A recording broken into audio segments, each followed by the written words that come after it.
have to tell you, I'm like an early supporter of the Lomi. I bought you guys when you were on Kickstarter. No kidding. And then I waited like a year to get mine. And for a second, I was like, did I get fucking scammed? No. Like, is this thing never going to come? That's a fair question, right? Like most crowdfunding things don't ship. That's what I'm saying. And I've gotten caught up in a few of those here locally in Hawaii. So I was like, we were remember, like we were venture backed. We're like 2 years into building it. And then we did the thing when we were sure we could finish it. Nice. That was the difference. Let's start at like the very beginning of the Lomi story, are you the inventor? I guess I'm like one of the idea people. So like, yeah, I had so my original idea. So we had this business, we still do, called Peel a Case, right? We make compostable phone case. And so we were really deep in this world of like compostable materials, what works, what doesn't, home, industrial, commercial, like the whole mess that is compostables. And on one of our board meetings, this is like pre-Lomi, right? One of my ideas was like, well, why don't we just get into the compost facility business? Because all of these compost facilities in America do not take compostable materials. They filter them out. So even if you think that a straw is compostable and you put it in your bin and you send it out, when it gets to the facility, they literally just sift it out and throw it in the trash. So like you think you're doing well, but you're not. So my pitch to my board, my investors, was like, let's just build better compost facilities. And one of my board members has a lot of experience in waste management. He's like, you do know that those cost like $100 million to build, right? And then I think that I'm like, okay. And then on a whim, I said, well, like if Elon Musk can put a gas station in your garage, why can't I put a landfill in my kitchen or in my garage? That's the quote, man. Right. And that minus that Elon Musk doesn't bring a good brand halo right now. Probably not. No. But that idea kind of like got our material science team thinking like that, you're right. Like you can't speed up like traditional compost. Like if you look at like what is mature compost and what comes out of a Lomi, like they are different, right? Like Lomi is more pre-compost versus like 6-month mature compost in a backyard pile or a commercial pile. So you can't speed up Mother Nature that much, but you can get pretty far. And that's I thought you were lying when I first saw the video. I was like, this is full of shit. This is not going to happen. Like we caught a lot of shit for it, and we still do. Because people don't believe it's possible. I know. And so I have a friend, his name's Kevin. He runs a YouTube channel called Epic Gardening. And we've become friends. Like, and I really like Kevin. And Kevin's like, he's a hardcore composter. Like, lives in San Diego. His whole yard is one giant homestead. And he reached out. He's like, they bought one. Part of the Kickstarter, his team did. And then I flew down to San Diego to just like chat with him. He's, like, let's make a YouTube video about this. Cause Kevin's like, I want to explain it to people. Yeah. Like how, like we're getting caught up, like we're being a bit pedantic over what we call things versus like, what does the machine do? And what my science team, like we've got biologists, material scientists, like what they like to remind me all the time is that what comes out of Lomi is incredibly valuable, right? Like it's soil food. 100%. Call it whatever the hell you want, but it's soil. It's very bourgeois of me, but I use it to feed my grass. And I have like the hottest lawn in the neighborhood with the least water needs. Yes, because you're giving it like highly dense, like high nutrient density, right?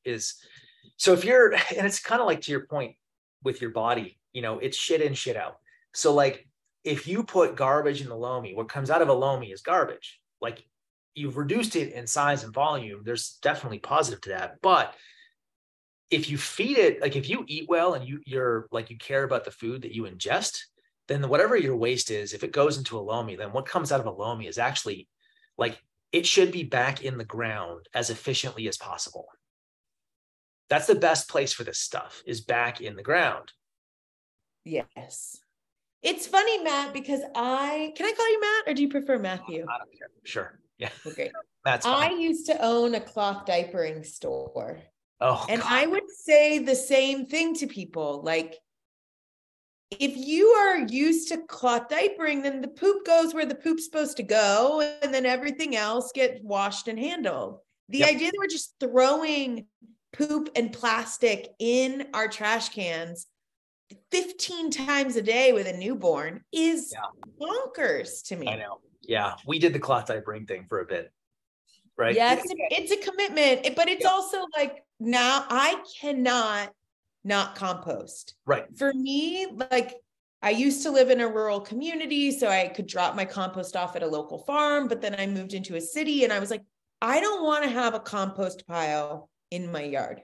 No. Because I've had rats. I'm a single mom. I don't want a rat. So pests is a real motivator. Yeah. And so I'm like, saw your commercial and I'm like, well, is this a lie? Like, can a product actually create dirt in 4 hours? Yeah. Yeah. I mean, when you think about it, like what most food is water. So like getting the water out's one part, adding in, and then you got to think like most food scraps, there's a lot of bacteria going into a Lomi, and like bacteria is not bad. Like pathogens are bad. So like you have to heat up the machine high enough to kill the pathogens, but not so high that you kill the healthy bacteria. That's the magic. And, so the answer is yes. Like what comes out of a Lomi is like super usable, super valuable, if you have a lawn, like I love that you said that, but so we don't do a good enough job telling people this, that like what comes out of the machine, just go put it on your lawn. Like if you're not a hardcore gardener, this is like free lawn fertilizer. Yeah, but look at that lawn, Matt. Yeah. Yeah. It's like, it works so well. Like I do the same thing I'm in Canada though. So my lawn does not look like that right now. I live in Hawaii, so always a lawn. Yeah. See, no, we're the opposite. But that idea right there, like, I mean, I think I read like lawn is the largest crop in America is grass, which is crazy. I know. The San Diego guy is going to turn off this episode immediately because I am not a gardener. No, I mean, look, he and I joke, like we set up our first like raised garden bed this year to grow food. Now the caveat to that is I live in a place called the Okanagan Valley in British Columbia in Canada. Think of it like Napa North. So we grow an obscene amount of food here. Like, wow. We're water, like we have lakes everywhere, lots of fresh water. And the climate is like hot and dry, for a good part of the year. So like we grow a ton of food. Jen and I have just been spoiled with like our access to farm fresh food is very high. Right. So there's not a lot of like, I need to do this myself to get that quality of food. But we started anyway. And I was, Kevin and I were joking, like, I have no idea what I'm doing. That's why I watch his YouTube channel now. Cause like he's teaching me.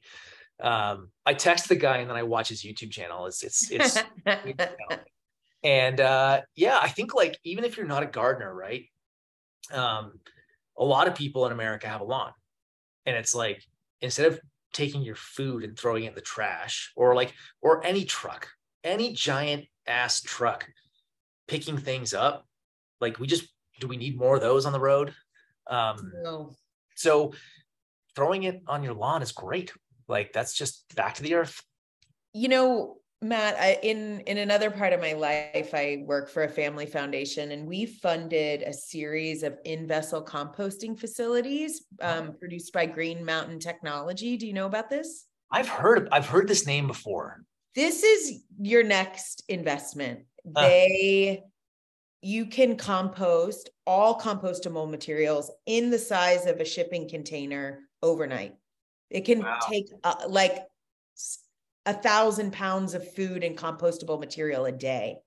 There's there's biodigesters like this too, right? That can just like these commercial size machines. Like I saw a presentation once a couple of years ago, maybe 2-3 years ago, of this idea of sticking biodigesters in the sides of like arenas and stadiums. Yeah, and hotel. I mean, for Hawaii, you can imagine like we have 30 million tourists. Yeah. And 1 million people that live here. So there's a massive temporary trash producer. Hawaii is one of my best markets for Lomi. I bet. Because like waste, when you're on an island like that, like your waste infrastructure sucks.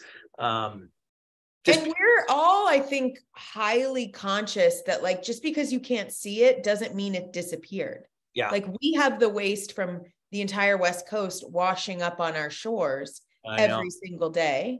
I know, it's heartbreaking.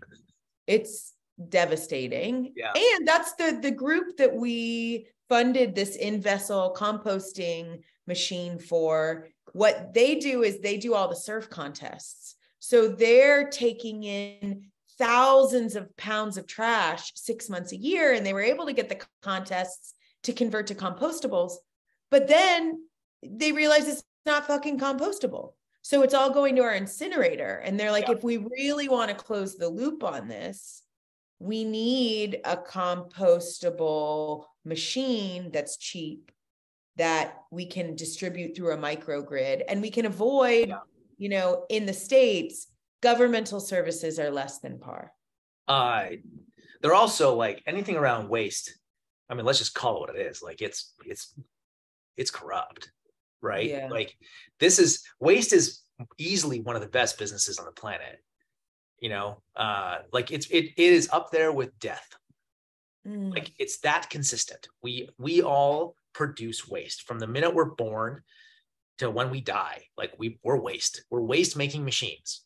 What do we do as humans? We make meaning and we make waste. So you think like the business of waste is so consistently awesome. There is absolutely no incentive for anybody involved in it to change. Like they just make too much money. Yeah. Like why would they ever not want landfills? They're cash machines. Yeah. So we're running out of space. Yeah, but they don't care, right? Like that's not their problem. That's going to be the government's problem, or it's going to be some future person's problem. So you're not wrong in that, like, even if, and I think like, here's the thing too. Like, I don't actually think, one of my beliefs is like, I don't believe people are malicious, but I usually default to incompetence, right? Yeah. And governments, I don't believe anybody in the government, like, well, I'm sure there's exceptions, but like most people are not malicious, right? Nobody's setting out to do harm. But when you're dealing with like such large, complex systems, it's really reasonable to think that the systems themselves are going to become incompetent. Not because the individuals are incompetent. It's that there's so many of them and there's so many moving parts. And if you've ever I've weirdly nerded out on like waste management, not the company, but like the industry. It's highly complicated. Like it really is, We'll give our listeners like the wiki overview of our waste system.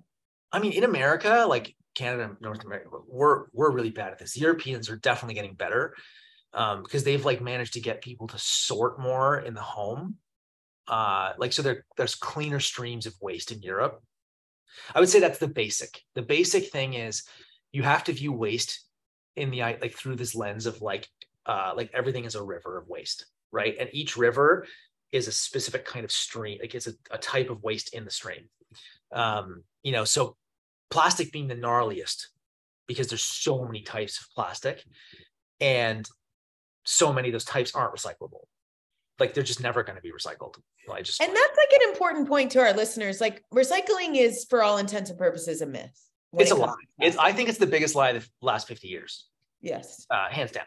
It's a great, like, I believe it was actually, even the concept of it was created by like oil companies so that they can continue to sell plastics, because plastics, and then on the other side, right, not to go down that rabbit hole, but like plastics are one of humanity's great technologies that has allowed us to move forward as a society, right? Like it is one of those technologies that has enabled like poverty to come down, right? Like food and like people starving, like everything, like cars to get lighter, emissions to go down. Like plastic is so freaking important.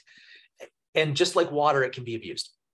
So, you can drown on water, but that doesn't make water like net bad. It's the abusive thing. So like plastic is one stream, very, very complicated. You've got streams like paper and glass that are highly recyclable. Like those are awesome. I think like 70% of all paper gets recycled. I think it's pretty, like, it's a pretty clean waste stream. Glass is pretty clean. Steel can be pretty clean, except it's still cheaper to make virgin steel than it is to make recycled steel. And then you have like organic waste, which, again, it's not as simple as like, as most people think, or even just like compostable waste, if you want to go there. So if you're thinking like of a municipality, so like now that you know there's lots of streams, now go and say like you've got a place like LA County where you have like millions of people all throwing shit away all the time. So there's like bins going to curbs, being picked up. Then they get like brought to transportation stations, sorting stations. They need to figure out, where does this stuff go? Like, is it landfill? Is it incinerator? Is it compost, commercial compost? Like, there's so many. So it's like there's input streams, and then it gets sorted, and there's output streams. All of that, right? That is a huge, and then the numbers, all of that is so big. You know, like the average individual throws out hundreds of pounds of food a year each. That's just food. That's not even the other stuff. That's not packaging. And we're not even touching on the fact that this food waste is a major green gas emitter. Oh yeah, I mean, food going to landfills is like, it's hell. That's creating methane, and methane is basically lighter fluid on the environment. Like, if you know how lighter fluid works on a fire, right? Like CO2 is one thing, bad, like too much of it, bad. Methane is like 80 times worse than CO2. So like it burns hotter. It doesn't burn as long, but it burns hotter. So yeah, I mean, food going to landfill, I constantly hear this. Like people feel like there's nothing that they can do as an individual to help, right? And I just say like, yeah, but look at your dinner plate. Like you could just start there, and you could probably finish there. And if you just focused on what's on your dinner plate, so both where it came from and where it goes, you have done so much more for the world than anybody who like yells at somebody for flying, like so much, because the mismanagement of organic waste is a huge contributor to, it's like the easiest thing for us to do. And it's a big contributor to greenhouse gases. And so here you are producing compostable products. You're figuring out what is compostable, what's not. Yeah. And you decide like, what if we created mini compost? What's that? So how do you take a process? Like you hit the key insight that we hit on, which is backyard compost is great, right? Vermicomposting, great. Like chickens, awesome. 99.9% of Americans are not going to do any of those things. No way. There's just no way. Like it's look at our not lives. In an urban environment. No, I even like we have property and we still don't do it. I don't want to deal with the pests. Like it's a comfort and a convenience thing. And, and I don't think we should shame people for that. Like so much of our lives are based on comfort and convenience. So for us, it was just, how do you make something that's more delightful? Well, apartment living, like. Oh, apartment right there. And the vast majority of urban Americans live in like mixed use, Yep. Yeah, totally. So like that idea that like waste is a chore, it's a painful one. We don't like it. There's a lot of people who do want to, like, they want to do better. We just hit this like sweet spot of like we make the chore of garbage so much more delightful, right? Like now you don't have food in your bags. That alone, great. You don't have to take out your trash as often. Nothing is stinking. So that right there, by the way, is the logic of cloth diapering, but I digress. Yeah. I got you. So that kind of like we once we came up with the idea, we started realizing that like we're solving a bunch of different problems, and people. I used to joke at the beginning of like developing Lomi that like we've all been held hostage by garbage, right? And like we have Stockholm syndrome for garbage. We don't even know that like there potentially is a life without it. Like that idea like just invaded my mind, and I just like I haven't let it go. And I'm so far from perfect too, and I think that like as a brand and as an organization, this is just something that like we believe that there's in the world of like climate and environment, there's too much chasing perfect and not enough chasing progress. And we would all do so much better if like we just stopped throwing stones. Like when you see someone doing something, like, just really like, just shut up, you know? I was telling Julia y'all's new commercial about like, yeah, you do have to plug us in, but do you like wash like, your clothes in the sink? I know. Yeah, It hit on that one was of my anxieties. I was like, oh, like I'm plugging this in. And luckily my house is on solar. Sure. But your logic, I was like, yeah, why do I think that like making a step in composting needs to be perfect or it's not worth it? This is it. Actually, like so where that came from, by the way, was I was just bitching to my team. Because like, I was sitting with my creative team. I was just going on a rant about like, I got like one of my friends was like, giving me shit for like, oh, it's a plug-in machine and we don't need more things that plug in. And it's like a good buddy. And I'm like, dude, do you use a washing machine or like a laundry machine? Like what, like do you do your dishes by hand? Like, if it's like, if you invented the dishwasher today, there's a cohort of human beings on the planet that would lose their mind because it plugs in.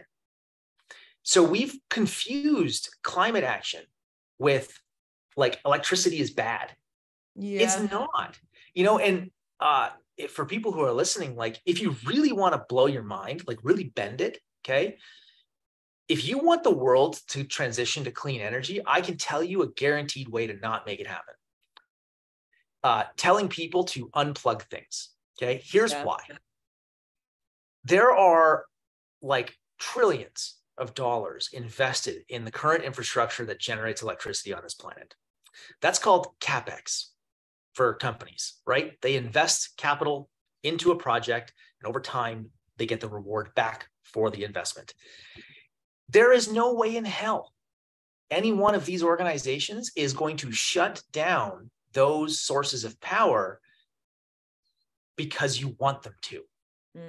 So if you want companies and governments to build renewable energy, the fastest path to do that is to actually increase the load on the grid, right? Because building new supply, they'll make that investment. They will not write off their old investments just for fun and for good vibes, right? Like, I don't care how much we scream at them. It's too much money and our system works on money. And asking if the change is wrong. This helps me understand why, I mean, as somebody who was curious, interested, fascinated, and then obsessed about waste, you decide to run a business and be an entrepreneur. Yeah. I'm wondering if you can talk about that. Like, what does it mean to be an impact entrepreneur?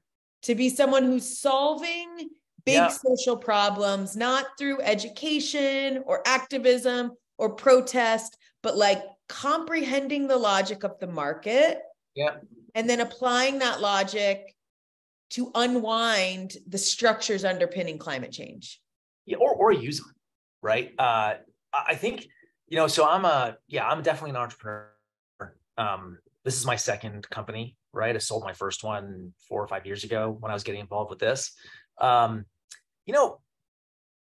think like for me personally, I'm an active, very avid outdoorsman. I mountain bike, I ski, I grew up on the water. So like all of these things are very important to me personally. So like, then it's a choice for me after I sold my last company, like build another company that doesn't have any impact. That wasn't as appealing. Go into some kind of like not-for-profit, like just pure activism. That has a lot of like personal appeal to just work on something you're passionate about. But you quickly, if you've ever worked with any not-for-profits, you quickly figure out how slow they are. They're just mired in red tape, because they're easily, as organizational structures, they're easily abused. So they have lots of red tape wrapped around them. Business, however, for some weird reason, is actually not mired in a lot of red tape. So like the world loves capitalism. It's responsible for everything we have. And rather than sit there and hate it for whatever is bad about it right now, right? We took this approach of like, well, the current version of like crony capitalism, that's bad. But like this idea of free market capitalism, that's actually, we like that. And most of the world's great innovations have come from business. Some have come from government. So like, I don't want anybody listening to say Didn't like, Al Gore invent the internet? yeah, I know, right? But there's a real place for like government-backed R&D. Like for these things that are just so far out that it makes no sense for businesses to do that, like research, like real research. What we work on is past the research phase, right? Like when we invented Peel-A-Case, we were using materials that have been around a long time. Nobody chose to commercialize them. So our view is like, well, let's try to commercialize them and then use the money from that to do more and just like see if we can build a business that like does some good. So I really do believe that business as a structure is possibly the best vehicle we have right now for changing the world in a way that I think most people want. I mean, in my own journey as an activist, when I got my PhD in political science. And so I studied resistance movements, and I thought a lot about like, how do communities and entire countries come together to transform power relations? Yep. And was an activist myself at that time. But when I bought my first business, I was like, there was no convincing. It was like almost like I became an evangelist for a lifestyle, and people were listening because we provided them the products, cloth diapers, reusable bottles, baby carriers, that enabled them to live their values. I mean, that's to me where I see the Lomi and products like the Lomi is there's probably the majority of Americans or North Americans would like to compost. Yep. But they just can't fucking figure it out. And they're not going to. They don't have the time, they don't have the money, they don't have the resources. Yeah. And like a product makes it easy. Yeah. Yeah. There's a lot of history throughout human history. There's a lot of like these kinds of products that come out initially. The first phase is like, it looks like a toy, right? It's for like it's for a nerd of some kind.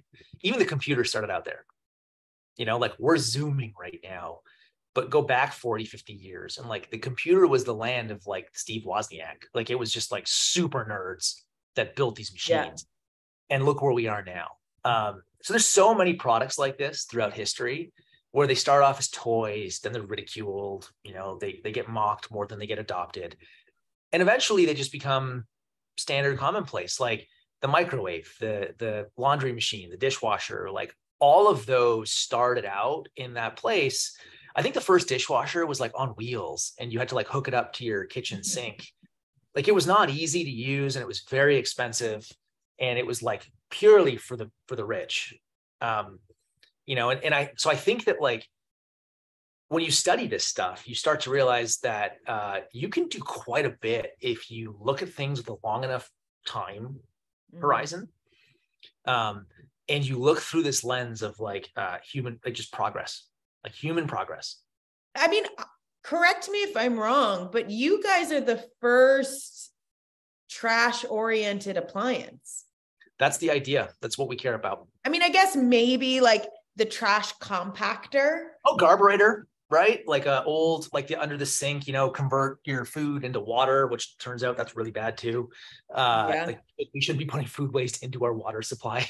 So this idea has been around. And actually, I don't even think we're the first. Like, I believe once we started getting into it, we found that in Korea, I think they've tried devices like this in the past. What we did well was we were the first to explain it in a way that a lot of people understood. Yeah. Right. And we were the first to explain it in a way in America in a way that like Americans really like, they're like, oh yeah, like I do want to do that. And we get a ton of, so like half. Well, you launched during COVID too. Yeah, we launched in April of 2021. Yeah, because I remember that moment was a time when I felt a lot of intimacy with my home life. You know, I mean, I think that's a part of what this is like recognizing that each of our homes is a little mini economy. Yeah. And we need to start thinking thoughtfully about each part of it. Yeah. And I just felt like having lived in a rural community and done the compost pickup thing, which is not possible municipally for the majority of Americans. I mean, lucky San Francisco. I mean, talk to people who have it. Like, so in Canada, we've had green bin, we call it the green bin program. Like in Toronto, where I'm from, we had that for years. It's the most hated bin in everybody's lives, right? Because in an urban environment, I don't know if it's the same in San Francisco, but in Toronto, at least once a month, the freaking raccoons figured out how to open them. Oh God. I would go out, you know, get up for work in the morning and go out, and my yard was just covered in all of my 2-week-old food waste.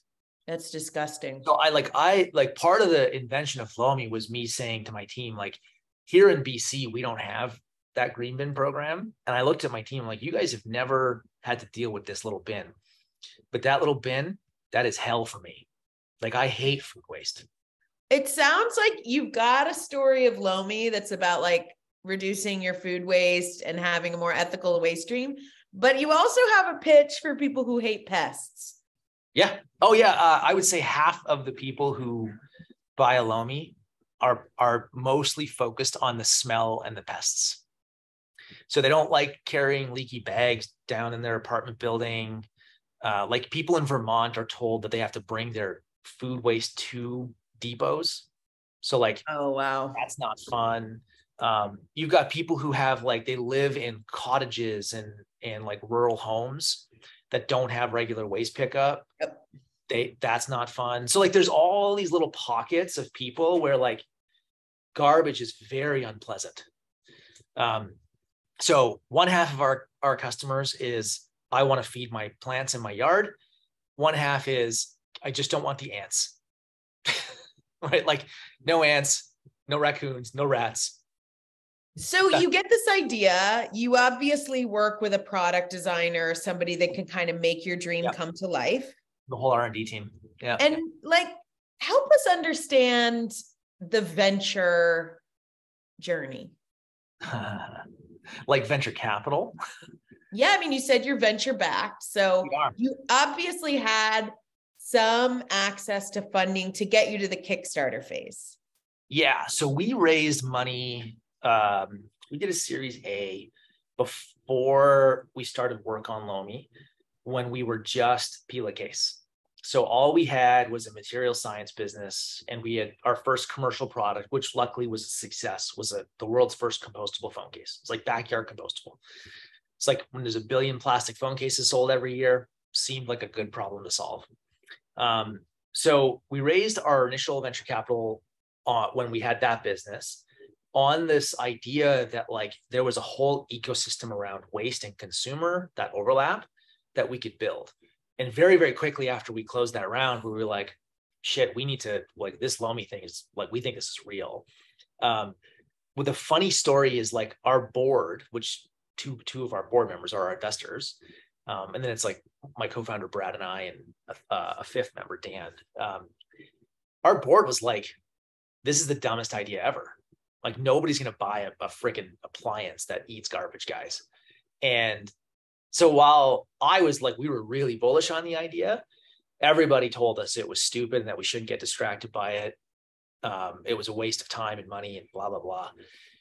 You know, luckily we still had control and we're stubborn. So we did it anyway. And luckily we were right. The first thing I'm thinking, Matt, is we need to get you some women on your board.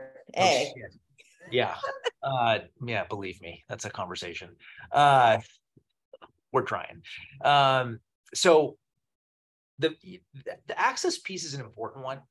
Like we had access to raise venture capital because both Brad and I have sold our companies. Like he sold his last one, I sold my last one.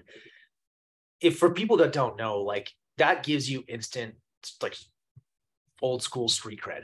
Yeah, right? cachet for sure. Yeah, like so now when you go out to investors, I'm a 40-year-old male who it's not my first time.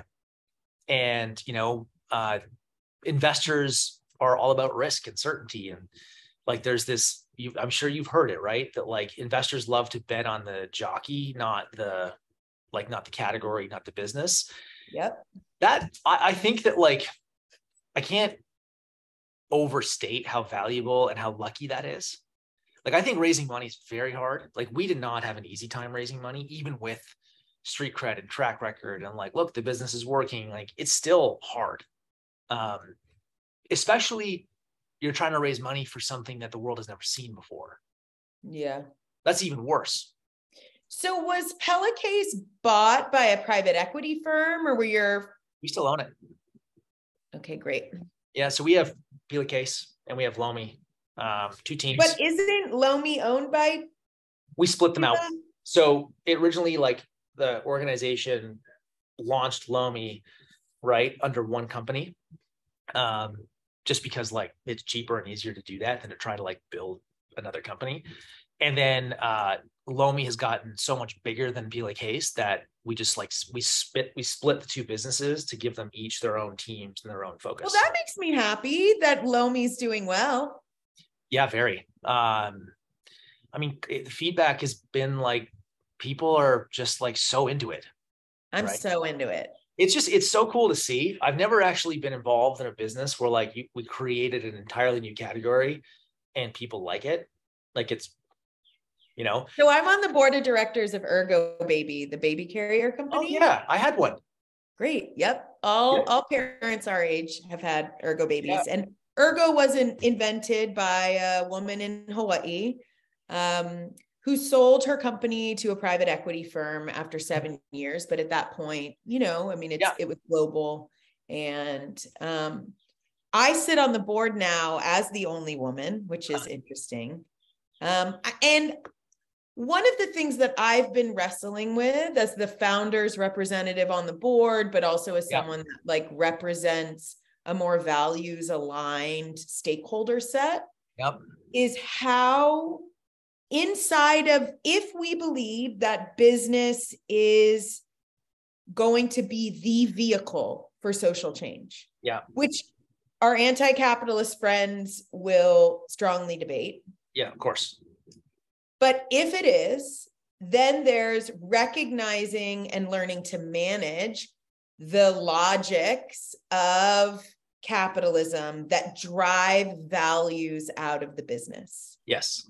And so I'm wondering like how you've contended with that as you built your table. Like to really say like, I'm in this because I think it's a great idea, but I'm not going to sell out. It's so hard because like when you have investors want return, right? And the thing to remember about VC or PE or whatever brand of investor you have is that often the people you deal with aren't the ones writing the checks. They have these things called LPs, and LPs are the real check writers. And these are like multi-billionaire families and sovereign wealth funds and pension funds. Like those people are investing out of a pension. They want a return. They have people to pay. So there's a really difficult and tricky balance between always choosing the best and right thing and doing the thing that will generate the highest possible return. So like, and those two things in an ideal world, they don't actually sit opposing to each other. There's a lot of overlap between them. But in reality, I would be full out lying to say that like we don't encounter decision points along the way where we're having to pick one over the other a little more. So no matter what, as a business that has like, let's say you're a business with a mission, like a real one, like us, you have to choose, what are you first? Are you a business or are you a mission? And we grapple with this at Ergo. Nobody wants to. So we choose, like, we will always be a good business first, because if we aren't, then there is no mission. Right? Well, I would argue, and then there's no customer. Yes. I mean, we live in an era of cancel culture. Oh yeah. If businesses aren't living their values, if CEOs and founders aren't an expression of those values, Yep. consumers become increasingly disinterested. They do. Yeah, there's for sure that. Oh yeah. And I believe that, like if you look at our company's values, they very much echo what you just said, right? So like the way to, and if you're an entrepreneur, you're a business owner and you struggle with this, like the one way around this is actually just extreme transparency, right? And in that, when you are forced to choose something that seems more commercial as opposed to more impact, you need to explain why, and just like bear your flaws, man. And I think also, I mean, what I've always advocated for is like, I think everybody can be empathic about a journey. It's like for us, we have a global supply chain. Yep. I mean, we have carriers moving from China to Vietnam to the US, then to back to China. It's not, but now we're counting miles. We're thinking about carbon footprint. We're investing in offsets. Yeah. It's funny. I actually I don't know what your thoughts are on this. I believe that largely people are just wanting more honesty now. Yes. Just if you look societally, right? The left, the right, all the divide and the everything on every topic, everything is so political and so divided that I do think that what's resonating with most folks is just is honesty, radical. And I would morph it. I think it's authenticity. Yeah, that's what you land at, right? It is one of my things. I'm a marketer, so I like to tell my team all the time that people buy from people. They don't buy from companies. So the more human we are, the more likely it is that people will buy from us. And also you'll feel freaking better. If that's the kind of transaction, you're building a relationship, not a transaction. It's hard to do at scale. That's a whole other topic, but we can do it. I do believe that if you follow that vein, right? People buy from people.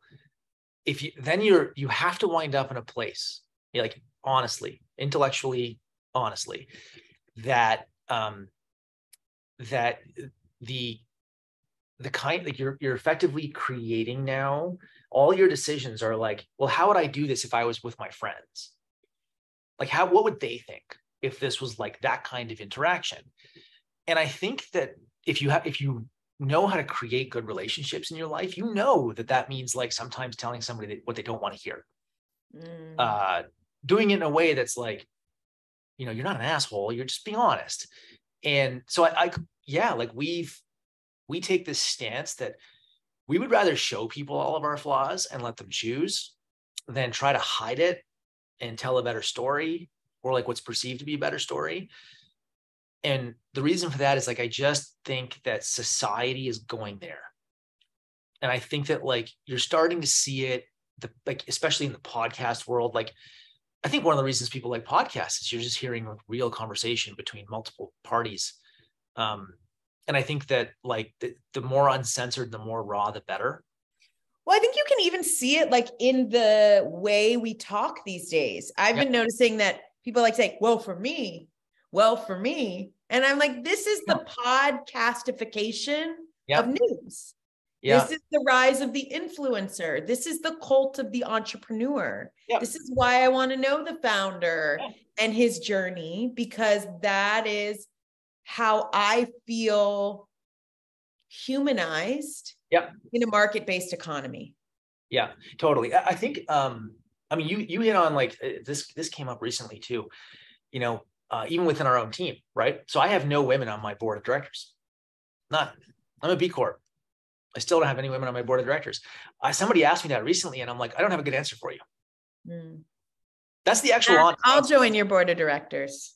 Yeah, I've had to replace one. This is my not good answer, right? So somebody has to abdicate a seat to get there. And I think that there's so much nuance in all of these issues. We talk about this as a team all the time because clearly we're passionate about some of this stuff, not all of it, but some of it. that to be intellectually honest is to also admit that like there's an ideal state for everything, right? That's true, but that's also highly personal. So, you know, this whole like I don't have a woman on my board of directors. Like, do I think that's a problem? Yeah, right. If I'm really honest, am I solving it right now as the highest priority? No. Well, it's like the perfect is the enemy of the good saying. Yep, totally. Or progress, not perfection. I mean, I think, you know, would I like to see it change in the near future? Yeah, it's actually a conversation right now too at our board. And it feels like we all need to do better at being able to present the business case for diversity and for. I mean, I don't even need to do that, to be honest. Like the 60-70% of my customers are women. Like, yeah. What do you like? This is my challenge back to my board. I'm like, what do you mean the business case? Like, how about that's just smart? You know, yeah, like, you're going to have better marketing, better messaging. Yeah. So like, it's one of my buddies asked me recently, like, you know, what percentage of our staff was women if we sell to so much women? I'm like, about 70%. Like, it works out that like, it just works better for the business to do that, you know? Whereas like, I have a friend who has no female customers. His staff is almost all guys. Their customer base is dudes. He sells a dude product. And I'm like, don't ever let anybody tell you that you need a difference of opinion. You're killing it with your customer and they love you for it. Like, that's great. So I just think that like, and I've written on this so much and I've talked about this, like, if you assume that someone is good, then you have to also assume that like, they're not doing something that you don't agree with out of malice. And that just because something is super important to you, if it's not to them, that doesn't mean that it's like lesser value. It's just like, they're just not focused on it, right? Like I'm focused on waste. I don't really care or focus too much on other social issues. I've got one. It's a big one. Like, and I think that the world would be better off if we didn't shame people for not caring equally about all issues. Just, you know, freaking recognize that. We've been grappling this at Center for Food Safety, who's the organization hosting this podcast, is this question of like, there are these deep interhuman issues that we need to grapple with. And board diversity is one of them. Yeah. We also are dealing with like profound environmental issues and the way that humans have decided that this planet is for them. Right. And everyone else is. So I hear you. And I think to me, it's like the moment of the Lomi. Like what the Lomi offers is someone who's not crazy about waste. Right. Can do something. Right. And it's not too hard. It's like you plug it in, you put your food in, and it turns into dirt overnight. It's kind of phenomenal. Yep. Yep. And so there's that, like, I think when it comes to cross-cutting social issues that are hard to solve and people don't have the time and the bandwidth, maybe that's the challenge to folks that are working on those issues, is to show up as a plug and play opportunity. You know, it's I think there's tremendous, so like the capitalist in me actually believes that there's tremendous opportunity and impact at the intersection of a lot of these issues. You know, like if you're a climate activist, it's very hard to not also be concerned about like racism, right? And community segregation, because like where climate has impacts, I mean, let's be honest, it's not like, to me, no, right? Like it's going to show up in places that are really poor. So like you can't be a climate activist and ignore poverty. Yep. That doesn't mean that you don't like focus more on the climate and don't like you don't ignore it, but like you're putting 90% of your effort here and you're just paying attention to the connective tissue. That connective tissue is where, like, you know, that's how we, like, when we think about Lomi, here's a good example. Lomi's $500. That's not cheap, right? That's not like everybody in America is going to have a Lomi. But if we really wanted to put something like this in every home and really meaningfully change waste, that's a strategy decision as a business. Okay.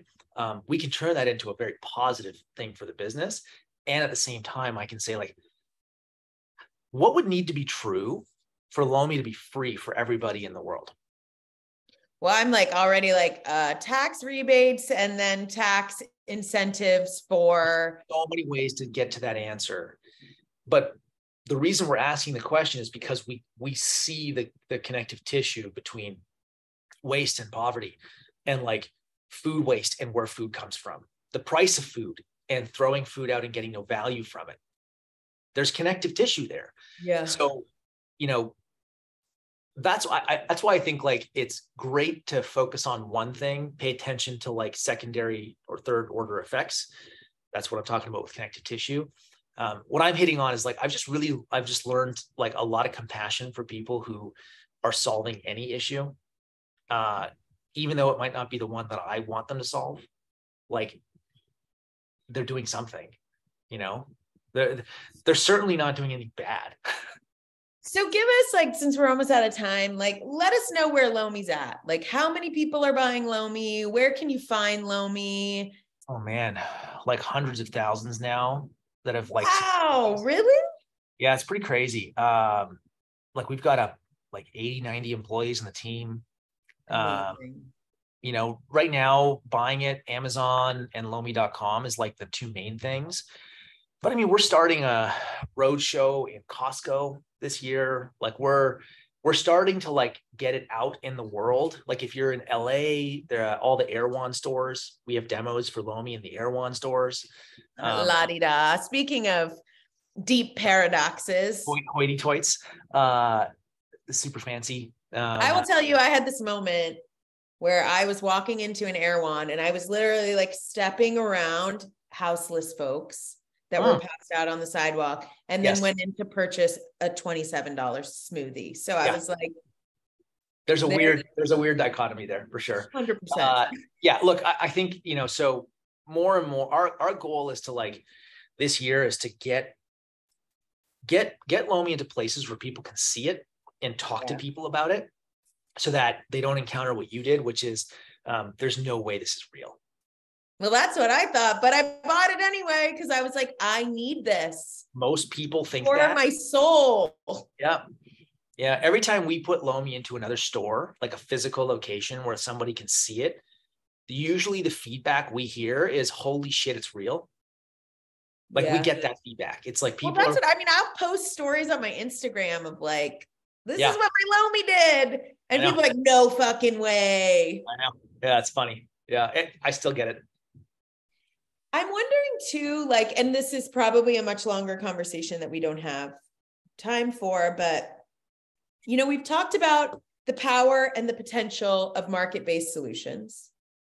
We've talked about the pressure that venture-backed and sort of strictly return-focused investors have on social enterprises. Yep. It sounds like you've used the B Corp model probably to protect some of these decisions in perpetuity in the business structure. And so for those who are listening, if you don't know about the B Corp movement, like it's an incredible way to put some like stakes in the sand. Legal structure that you can use. Yep. And then we've talked a little bit about like how companies grow, and it sounds like you're growing rapidly. Like, what do you think the vision of Lomi at scale is? Like, where do I find, when you guys are running at full tilt? Yeah. Where are you manufactured? Where am I finding you? Like, yeah, it's a fun mental exercise. You want to be everywhere that people need it to be. So like on shelf in a Walmart, in a Target, like easily accessible, both from a location and a price point. That's priority number one right now. Like in a dream state, we've got government incentive programs that people can tap into. We're working with like developers of multifamily housing to like just build these things in. So like all of that, it's just like for us, it's how do I get one in every house? And how do I drive the cost down so much that it's just such an easy yes? right? And then like, it's on us as a business to figure out how that works for us. Yeah. That's how I view the whole thing. Yeah, it would be cool. I mean, have you guys like thought about experimenting with sizes? Oh yeah. Oh yeah. It's coming. Stay tuned. Yeah. Size and feature, color, like there's certain things that like from a product perspective, right? Like you can kind of see where I'm going. Yeah. Like that's coming for sure. Yeah. A rose pink Lomi for all the ladies in the room. Oh yeah. That's highly requested. Yeah. All right, Matt. I really appreciate your time. I'm a super fan. So yeah, this has been a lot of fun. I appreciate it.